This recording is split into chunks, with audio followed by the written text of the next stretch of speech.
تو کہا ذرا اپنی بیوی کو بلاؤ. وہ آئی تو کہا بیٹا آپ نے کھانا بڑا اچھا بنایا. تو وہ آپ دیدہ ہوگی, آنکھوں میں آنسو تھے. کہا بیٹا آپ کیوں روئے, آپ تو شرمندہ کر رہی ہیں, میں تو تعریف کر رہا ہوں. کہا رونا آپ کی بات پہ نہیں, آپ کے مرید پہ آیا ہے. یہ جو ملنگ ہے نا آپ کا, اس پہ رونا آ رہا ہے.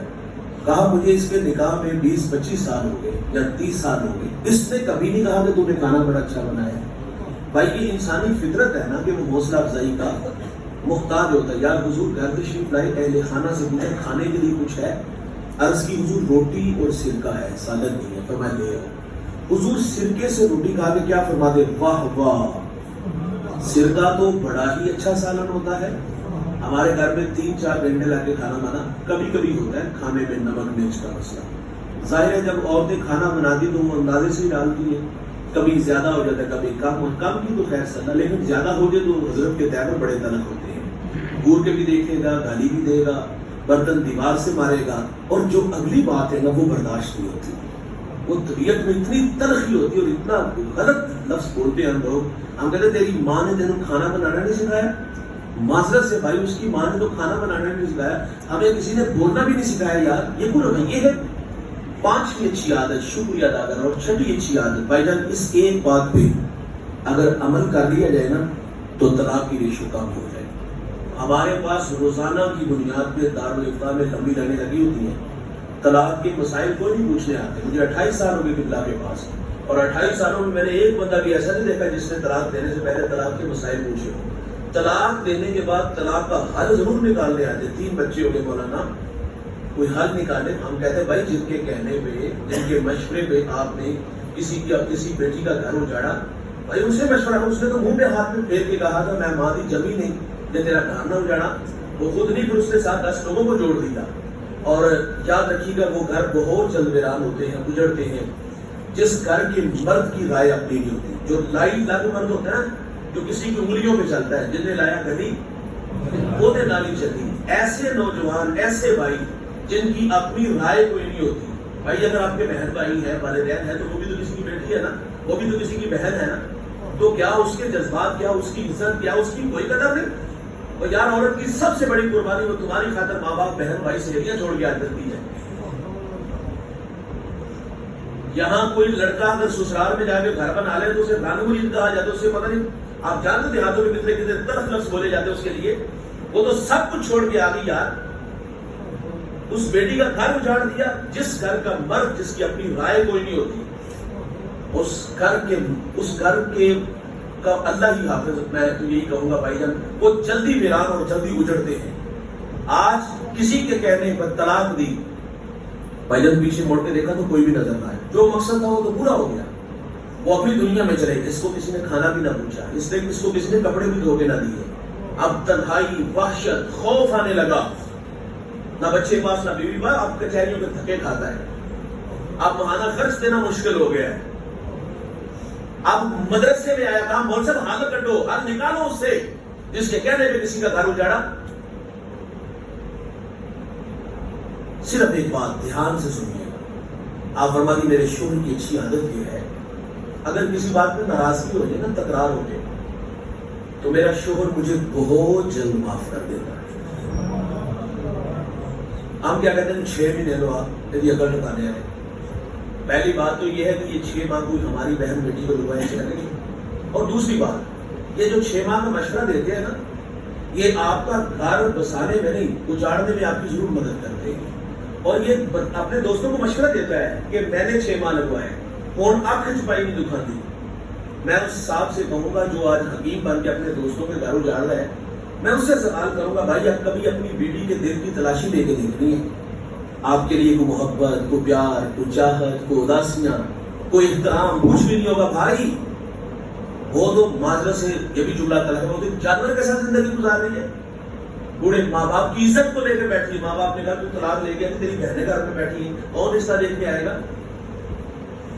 اور یہ لوگوں کو مشورہ دیتا ہے کہ 6 ماہ لگا, اس کی عقل ٹکانے آ جائے گی. کوئی بات نہیں ہوئی, چھوٹی سی بات, فون اٹھایا, اس کو آگے لے جاؤ, یہ میرے والی نے.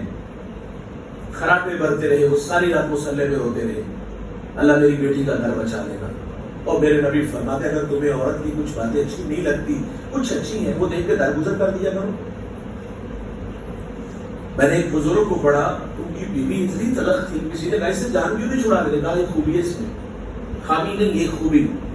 لوگ ایک خوبی پہ زندگی گزار دیتے ہیں، اور وہ خوبی کیا ہے؟ آپ فرماتے ہیں اگر 40 سال بھی کہیں چلا جاؤں نا تو یہ میرا انتظار کرے۔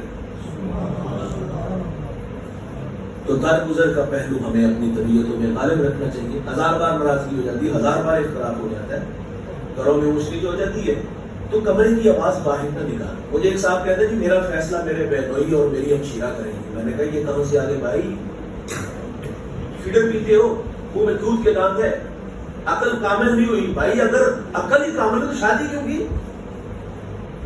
میں نے پہلے بھی کہا کہ جس گھر کے مرد کی اپنی رائے کو نہیں ہوتی، جو کانوں کا کچا ہوتا ہے نا بھائی، جو لائی لگ ہوتا ہے، جو کسی کی اشاروں میں چلتا ہے، جو زیادہ فرما بردار بنتا ہے، وہ گھر جلدی ہو جاتے ہیں۔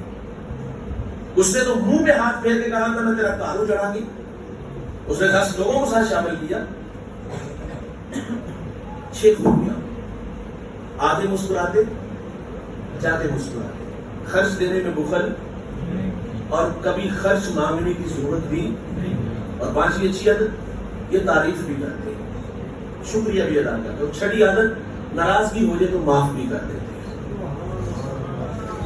تو میں نے حضور اور حضور کے ایک صحابی کی بات آپ کے سامنے رکھی کہ اگر کسی کے اخلاق دیکھنے ہو تو برتاؤ دیکھا جاتا ہے کہ اس کا برتاؤ اپنے اہل خانہ کے ساتھ، گھر والوں کے ساتھ کیسے، اور یہ بھی دیکھا جاتا ہے اگر کسی کے اخلاق دیکھنے ہو تو اس کا برتاؤ اپنے غلاموں کے ساتھ کیسا ہے۔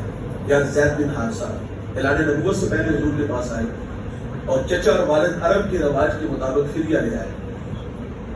حضور فرماتے اس کی ضرورت نہیں، زید کو اختیار ہے، جانا چاہے تو جا سکتا ہے، فدیہ نہیں ہوتا۔ کہا زید لینے آئے، کہا حضور میں آپ کو چھوڑ کے کہیں نہیں جاؤں گا۔ بلال حبشی رضی اللہ تعالیٰ عنہ امیہ نے سینے پہ بھاری پتھر کے مکے کی گلیوں میں گھسیٹا اور لوہے کی کنگھی سے جو ہے وہ بلال حبشی کی کھلڑی ادھیڑ دی۔ کتنے دکھ دیے بلال کو، لیکن بلال کا اعزاز دیکھیے گا، حضور کے غلام بنے، معراج کی خلوتوں سے حضور واپس تشریف لائے۔ بلال کو قریب کر کے فرمایا کون سا عمل کرتے ہو، جنت کی ڈیوڑی میں تیرے قدموں کی آواز کو سنا ہے۔ بلال زمین سے اٹھ کے عرش پہ نہیں پہنچ گئی، اس ایک جملے نے غلامی کی ساری تھکن نہیں اتار دی۔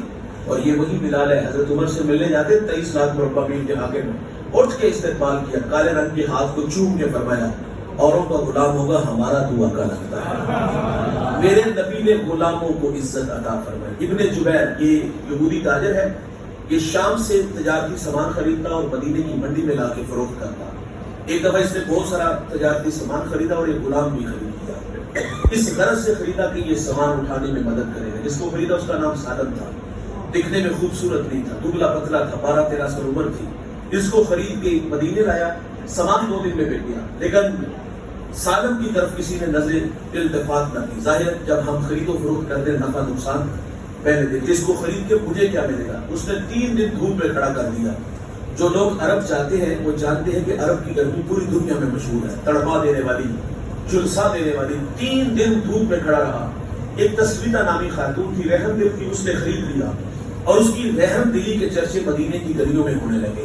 ابو حذیفہ مکہ کا تاجر تھا اور مدینہ آیا تھا، اور اس کی رحم دلی کے چرچے سنے، سیرت سے متاثر ہوا، پیغام نکاح بھیجا۔ انہوں نے بھی اس کو قبول کیا، نکاح ہوا، بیوی اور غلام کو لے کے مکہ آ گیا۔ مکہ المکرمہ میں حضرت عثمان غنی سے دوستی تھی، ملاقات کے لیے گیا تو حضرت عثمان غنی حضور کے غلام بن چکے تھے۔ دعوت دین دی تو مشرف بھائی اسلام خود بھی ہوا، بیوی بھی ایمان لے آئی اور غلام بھی ایمان لے آیا۔ اب اور اس غلام کو انہوں نے آزاد بھی کر دیا۔ اب سالم کا زیادہ وقت حضور کے قدموں میں گزرتا ہے، قرآن کی وہ آیت اترتی ہے، سیکھنے چلے جاتی ہے۔ بھائی جان دیکھیے گا، وہ جو 3 دن دھوپ میں کھڑا رہا، اس کا پروٹوکول آپ دیکھیے گا۔ اللہ نے حضرت سالم کو لہجہ بڑا عطا فرمایا تھا۔ ایک دن قرآن پڑھ رہے تھے، میرے نبی سن رہے تھے اور ساتھ مسکرا بھی رہے تھے۔ سالم قرآن پڑھ رہے ہیں اور حضور فرماتے اللہ تیرا شکر ہے کہ تو نے سالم جیسے قاری قرآن میری امت میں پیدا فرمایا۔ حوصلہ افزائی میں نے کہا انسانی فطرت۔ حضور مدینے کی گلی سے گزرے، ابو موسیٰ اشعری کا گھر آیا، آپ گزرے تو قرآن کی تلاوت کر رہے، ساتھ عائشہ بھی تھی، وہی لوگ تھے۔ اور اگلے دن ملاقات بھی، کہا کل گزرے تھے تیرے گھر کے قریب سے، قرآن پڑھ رہے تھے، لہجہ بڑا اعلیٰ، اور کہا میں بھی تھا۔ حضور فرماتے میں بھی تھا، اور ساتھ عائشہ عرض کی حضور آپ سن رہے تھے؟ فرمایا ہاں۔ عرض کی حضور اگر مجھے پتا ہوتا تو میں اور سوار کے پڑھتا. حضرت عاصم یہ مسجد نبوی کے امام اور قرات کا بہت بڑا نام، اور قرآن سے عشق کرتے تھے، ان کے منہ سے مشک سے زیادہ خوشبو آتی تھی. کسی نے پوچھا کہ عاصم تمہارے منہ سے مشک سے زیادہ خوشبو آتی ہے، اس کی وجہ؟ آپ فرماتے ایک شخص سویا خواب میں حضور ملے، فرمایا میرے قریب آؤ نا. کہتے میں قریب گیا تو حضور نے میرے لب چوم لیے. کہتے جب سے میرے لب رسول اللہ کے لبوں سے لگے ہیں میرے منہ سے مشک سے زیادہ خوشبو آتی ہے. بھائی قرآن اس شوق سے بھی پڑھا کرو نا یار. قسمت یابری